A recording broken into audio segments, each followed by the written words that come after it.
Good evening. Welcome to OTAKING seminar.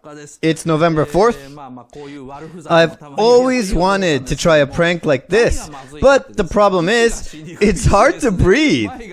I can't see, and I can't read the lecture note either. Not good. I think they're going to use this clip for the thumbnail, so I must leave it on for at least a minute.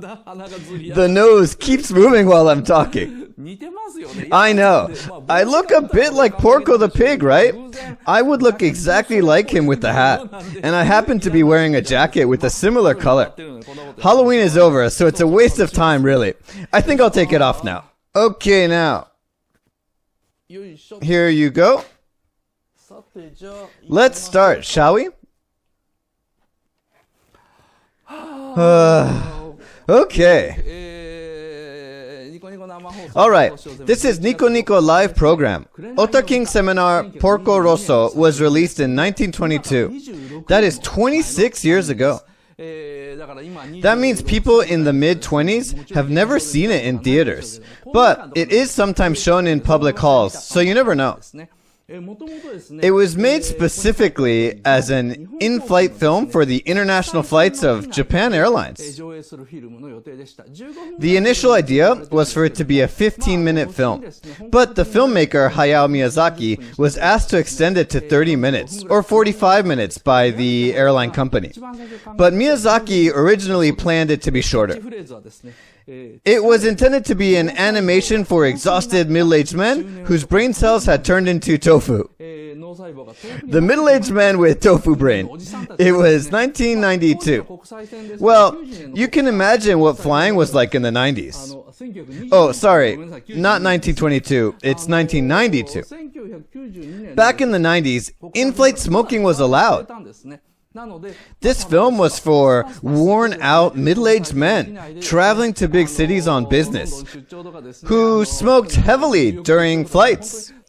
A copywriter, Shigesato Shige, created an advertising slogan, "Cool Personified." It was broadcasted on TV last Friday, so a lot of people may have seen it. If you have never seen it, it might be difficult for you to keep up, but just do your best. I'll talk about this film 2 weeks in a row. This week, I'll talk about how to get the maximum enjoyment from the film and do a complete breakdown of the first 10 minutes. 9 minutes and 15 seconds to be precise, just like we did in the lecture of The Castle of Cagliostro the other day. There's an extreme sense of euphoria in these first 9 minutes and 10 seconds. And today I could talk for 90 minutes non-stop, or 100 minutes even. So I can go over everything. So it's hard to put a break between the first and second part. So I'll tell you how to fully enjoy the film. Maybe this is a bit misleading, but this animation is sukebe, meaning lecherous or downright horny. Not skebe in respectable Chinese characters, but naked in katakana characters. You know Japanese tabloid newspapers like Tokyo Sports? And you see those middle-aged men reading page 3 of the tabloid newspaper to goggle at on the train. It's kind of like that. This anime is literally saying, this is what it's like to be a middle-aged man. And what's so great about it is that this lecherous mentality is slyly concealed from women and kids.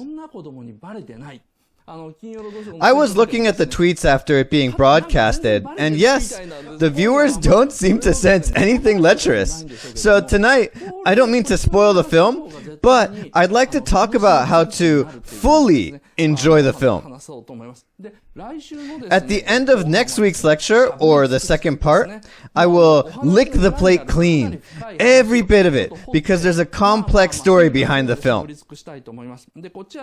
This week, I'll talk about why the movie set a middle-aged man as the main character, and why he is a pig, Well, son, you'll get it in 20 years' time.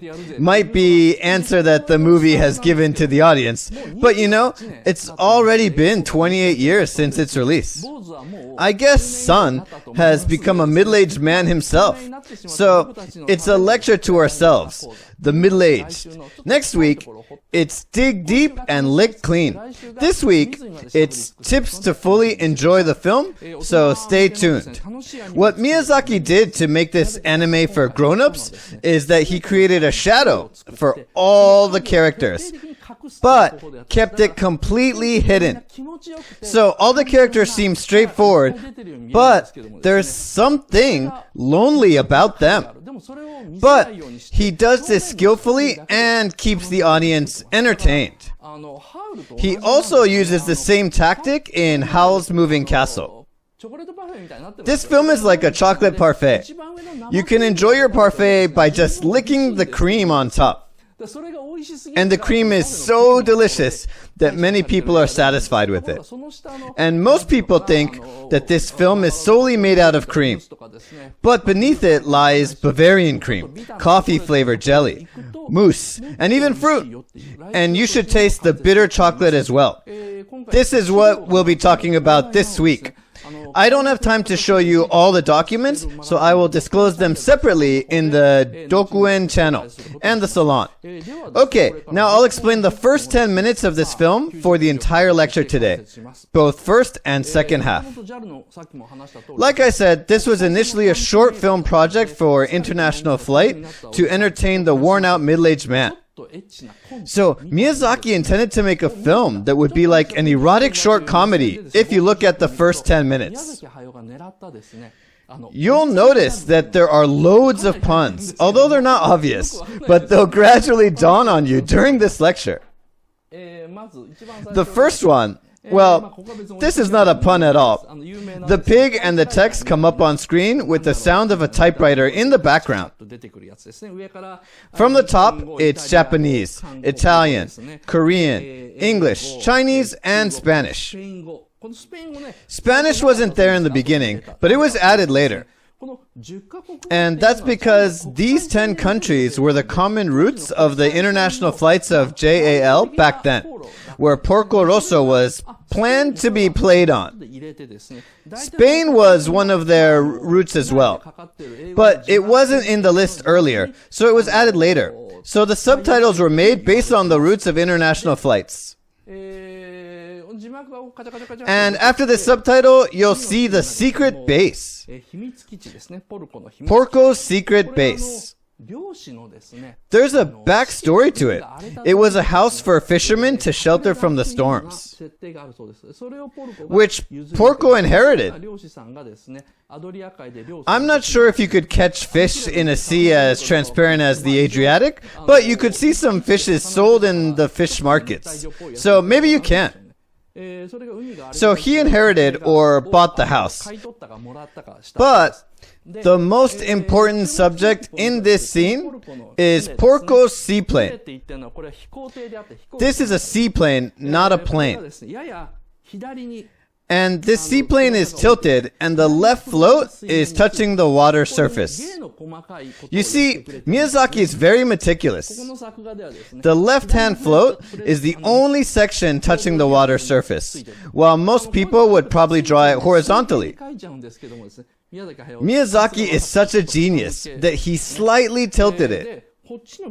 And there's a small boat on the right. Yes, this small boat. In the beginning, I thought this was something he used to go to town with when the seaplane wasn't working.